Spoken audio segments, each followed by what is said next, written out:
बच्चों, इसके पहले वाले वीडियो में हमने देखा था कि बैंकिंग कंपनी क्या होती है, बैंकर्स कौन होते हैं और बैंकिंग कंपनी किस तरह से अपना काम करती है।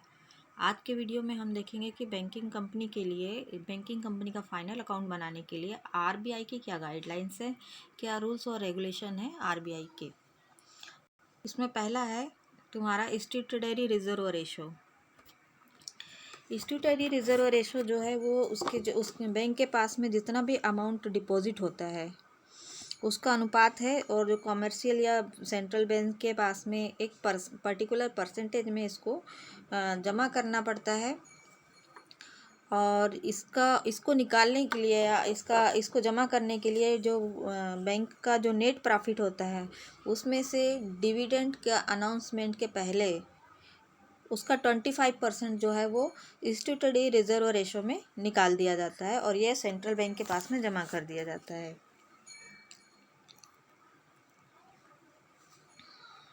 ये एक तरह से भंडार होता है। जैसे कि एक बिजनेसमैन किस तरह से गोडाउन में अपना लिए भंडारण करके रखता है बाद में, और जब कमी पड़ती है दुकान में तो गोडाउन से निकाल के लिए आता है, सेम उसी तरह से रिजर्व सेंट्रल बैंक के पास में जो रुपया है बैंकों का वो भंडार के रूप में रखा रहता है। इसे हम स्टैट्यूटरी रिजर्व रेशो कहते हैं। इसके बाद आते हैं हम स्टैट्यूटरी लिक्विड रेशो। ये भी एक प्रकार का जो उसके पास जो डिपॉजिट होती है उसका जो मिनिमम परसेंटेज होता है। इसके लिए क्या किया जाता है कि जो जितने भी कमर्शियल बैंक्स हैं उनको जो इनका जो एसेट है वो लिक्विड के रूप में, कैश के रूप में, गोल्ड के रूप में या अन्य किसी भी अन्य सिक्योरिटी के रूप में यहाँ पर अपने पास में बनाए रखना पड़ता है। और ये जो रिज़र्व है SLR लिक्विडिटी रेशो, ये जो रिज़र्व है बैंक खुद अपने पास में या अपने ही बैंक में बना करके रखता है। इसके लिए आरबीआई इसके लिए जो है परसेंटेज निर्धारित करता है कि बैंक के पास में लिक्विडिटी रेशो कितना होना चाहिए। इसके लिए जो परसेंटेज निर्धारित होता है वो आरबीआई करता है। इसके बाद आते हैं हम कैश रिजर्व रेशो, CRR क्या होता है। कैश रिजर्व रेशो जो है ये भी डिपॉजिट का एक निश्चित प्रतिशत होता है जिसमें बैंक जो है रिजर्व के रूप में आरबीआई के पास में कुछ अपना अमाउंट रखती है। और इसका जो परसेंटेज होता है CRR का, तो वो 3% से लेकर के 15% तक हो सकता है, और इसका जो परसेंट है वो आरबीआई ही डिसाइड करती है कि कितना होना चाहिए। इसके बाद आते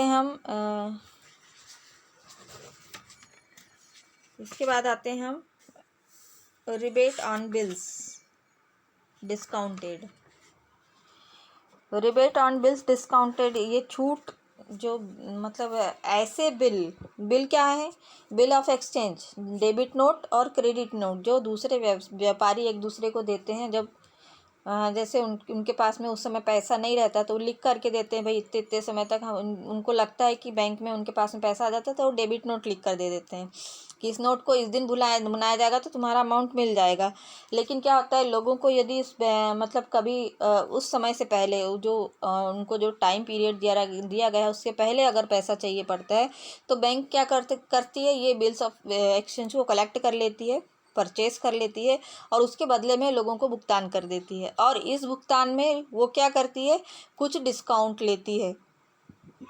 यही है बिल्स ऑफ डिस्काउंट।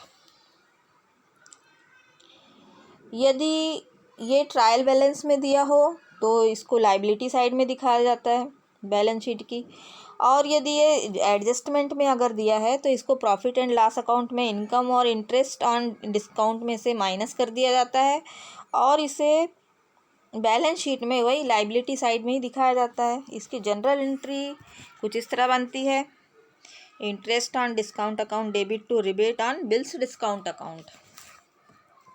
अब हम आगे चलते हैं। ब्रांच एडजस्टमेंट और इंटर ऑफिस एडजस्टमेंट।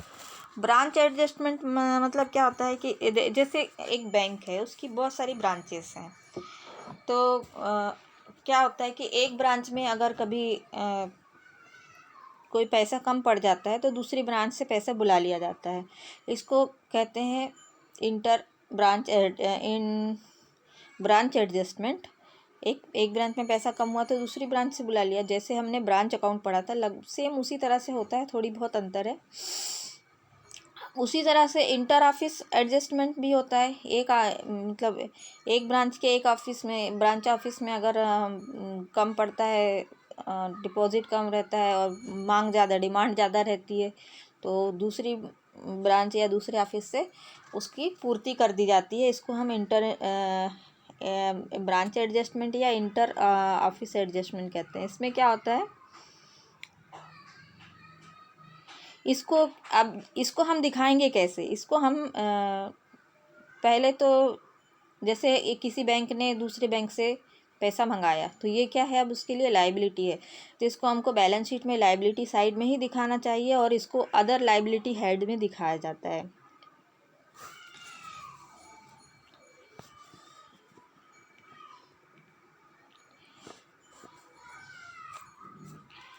ठीक, उसके बाद आता है क्लीन बिल्स।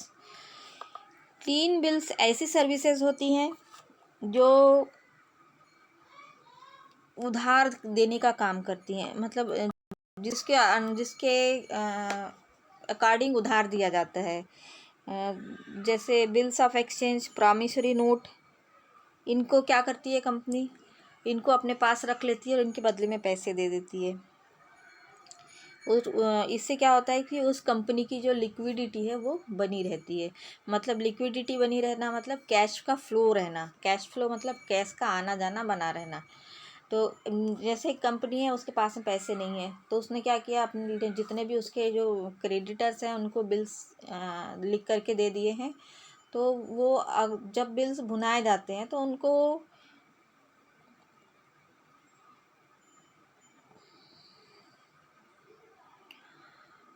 उनको क्या करती है कंपनी, बिल्स ऑफ एक्सचेंज को रख लेती है, बैंक रख लेती है, परचेज कर लेती है और उसके बदले में कंपनी को जो कैश है वो कंपनी को प्रोवाइड कराती है। और इसमें क्या होता है कि ये सारी चीज़ें इजीली और आसानी से हो जाती हैं। इसके बाद आते हैं हम डिस्काउंट ऑफ बिल्स।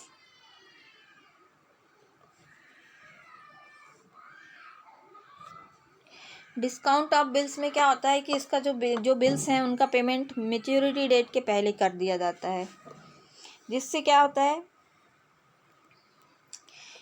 जो बैंक क्या करती है, बिल्स ऑफ एक्सचेंज को कलेक्ट कर लेती है, जिसमें से कुछ जो बिल्स रहते हैं जिनका पेमेंट जो है वो मैच्योरिटी डेट के पहले कर दिया जाता है। बाकी के जो बचे हुए बिल्स रहते हैं वो अनकलेक्टेड बिल्स,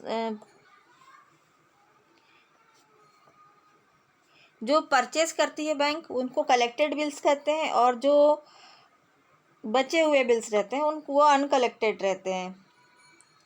और इनको बिल्स ऑफ कलेक्शन के हेडिंग में हम दिखाते हैं। कहाँ पर, बिल्स ऑफ कलेक्शन के हेडिंग में दिखाया जाता है। इसको प्रॉफिट एंड लॉस अकाउंट में बिल्स ऑफ कलेक्शन के हेडिंग में दिखाया जाता है। इसके बाद आते हैं हम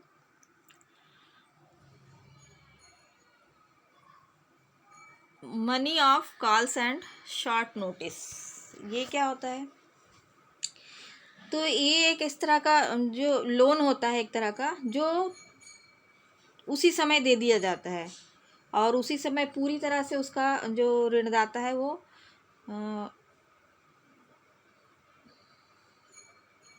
जब उसकी मांग करता है तब उसको दे दिया जाता है। और शॉर्ट नोट से मतलब है कि कॉल करने पर अगर उसका तत्काल भुगतान नहीं किया, उसकी जो कॉल करने पर उसकी तत्काल भुगतान की ज़रूरत नहीं होती, लेकिन हाँ उसके भुगतान में किसी तरह का कोई रिस्ट्रिक्शन नहीं रहता, किसी तरह की कोई दुविधा नहीं रहती है। इसके बाद आते हैं हम नॉन बैंकिंग एसेट में। नॉन बैंकिंग एसेट तो ऐसी एसेट जो लोन जो लेते हैं ना, जो डेटर्स रहते हैं बैंक के, वो अपने जो लोन है उनके अगेंस्ट में कोई फिक्स्ड एसेट या कोई प्रतिभूति या कोई एसेट जो है वो उसके निपटारे के लिए साथ में सिक्योरिटी के रूप में रखते हैं। और जब वो भुगतान नहीं कर पाते हैं अपने बिल्स का, तब वो तब बैंक क्या करती है कि इनको या तो इनको नॉन बैंकिंग एसेट के रूप में अपने पास में इकट्ठा करके रखती है, या फिर इनको बेच करके और उसका जो कैश है वो अपने पास में रखती है, उससे अपना जो लोन है उसको उसकी भरपाई करती है, उसका भुगतान प्राप्त करती है। इस तरह से इन्हें नॉन बैंकिंग एसेट कहते हैं।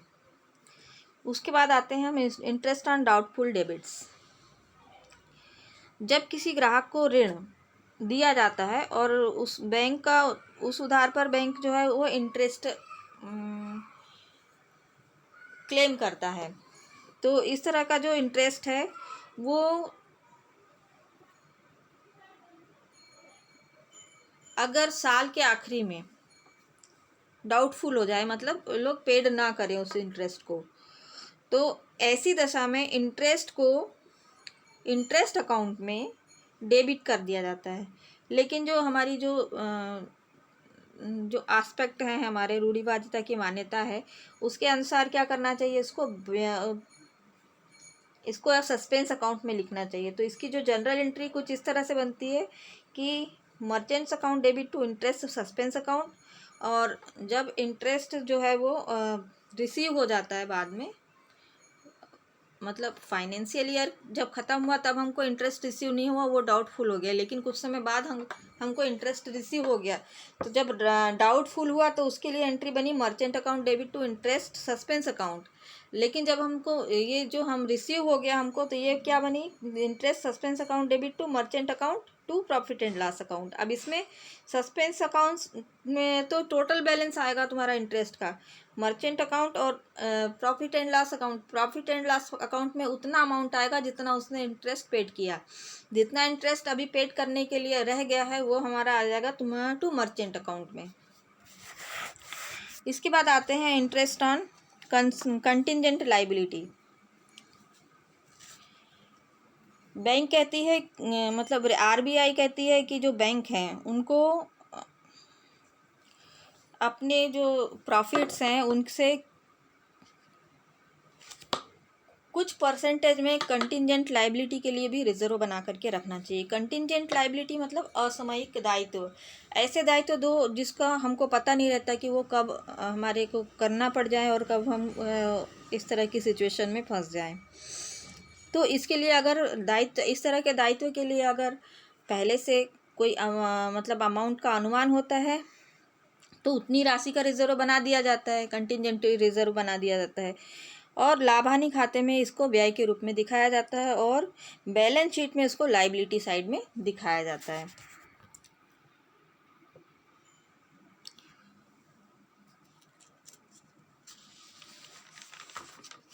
इसके बाद आते हैं हम नॉन परफॉर्मिंग एसेट। ऐसी एसेट, तो इस तरह की जो एसेट होती है वो क्या होती है, जैसे कि कंपनी ने लोन दिया किसी को, उसके अगेंस्ट में उसने सिक्योरिटी रखी हुई है और उसका भुगतान जो है वो डाउटफुल हो गया है, उसका भुगतान जो है वो डाउटफुल हो गया है।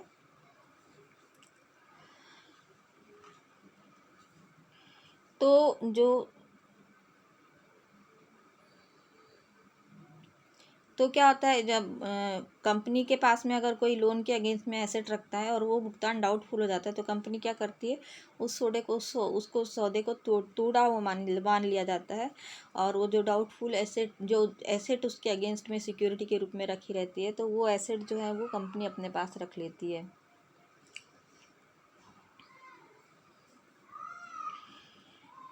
स्टैंडर्ड एसेट,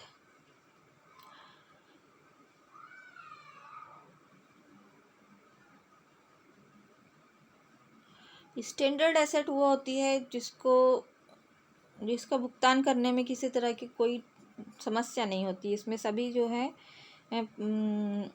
परफॉर्मिंग एसेट, सभी परफॉर्मिंग एसेट आती हैं, इसमें एडवांस आते हैं, और जो ऐसी गवर्नमेंट गारंटी जो रिटर्नेबल हो वो भी इसमें आती है।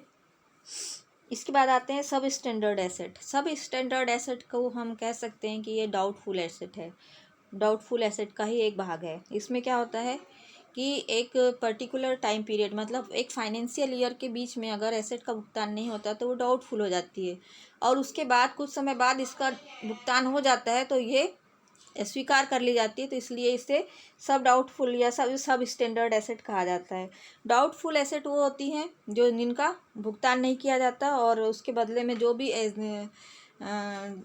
जो लोन है उनका भुगतान नहीं किया जाता और उसके बदले में जो भी सिक्योरिटी रखी होती है उसको बैंक जब्त कर लेती है। वो एसेट जो भी सिक्योरिटी है या एसेट है उसको जो बैंक है वो डाउटफुल एसेट कहती है।